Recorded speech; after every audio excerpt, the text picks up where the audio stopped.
On this National Clean Energy Week, I want to thank you for getting together. I wish I could join you in person, but thanks for letting me take this time to talk about the development of clean, reliable forms of energy, not only in my home state of Wyoming, but our nation as a whole.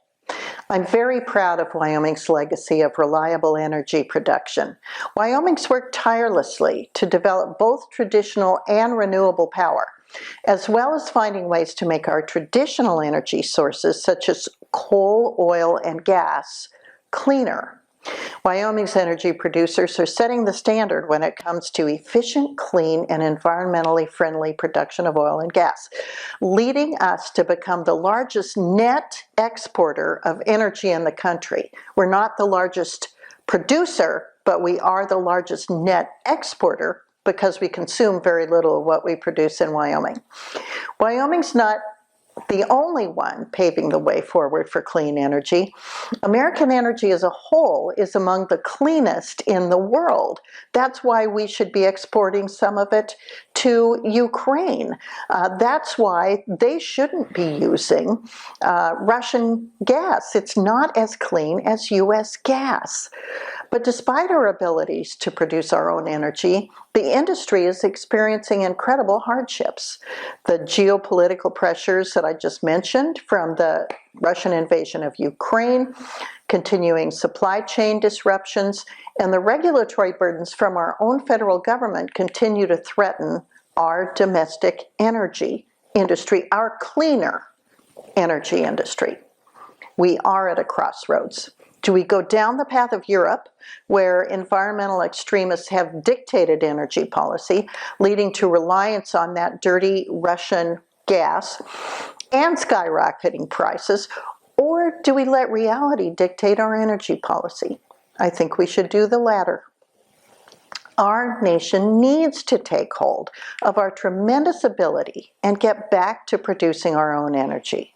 We need to push back on one-sided media narratives that prevent our nation from reaching its clean energy potential.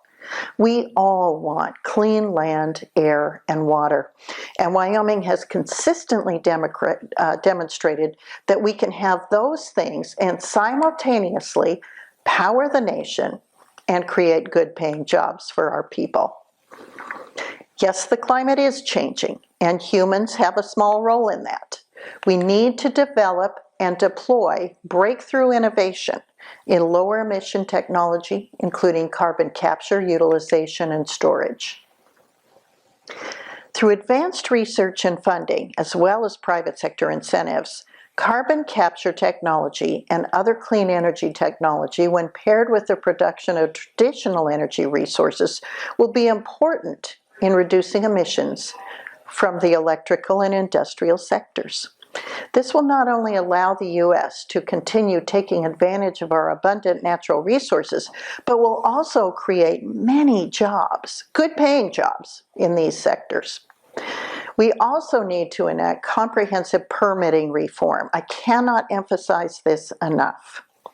Comprehensive permitting reform will ensure all energy, mineral, and infrastructure projects can be built in an efficient and timely manner, respectful of the environment.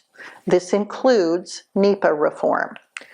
It's clear the permitting system for all projects, from oil, gas, mining, wind, solar, and nuclear, is broken.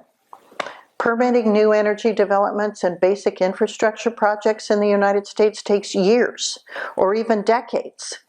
This provides our competitors on the world stage, like China, an enormous competitive advantage. This is why I joined Senator Shelley Moore Capito and dozens of my colleagues in introducing the Simplify Timelines and Assure Regulatory Transparency Act.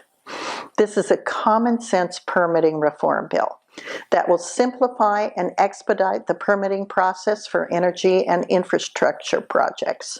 Environmental reviews should not be used to unnecessarily delay projects. And I'm committed to working on further reforms to streamline things. I'll continue to work with my colleagues to promote domestic energy production in all forms. I hope you all enjoy your week, as you learn more about what our nation can do to advance clean energy. And I hope you all take these principles forward as you navigate this ever-shifting sector. Thanks very much for having me. Have a great week.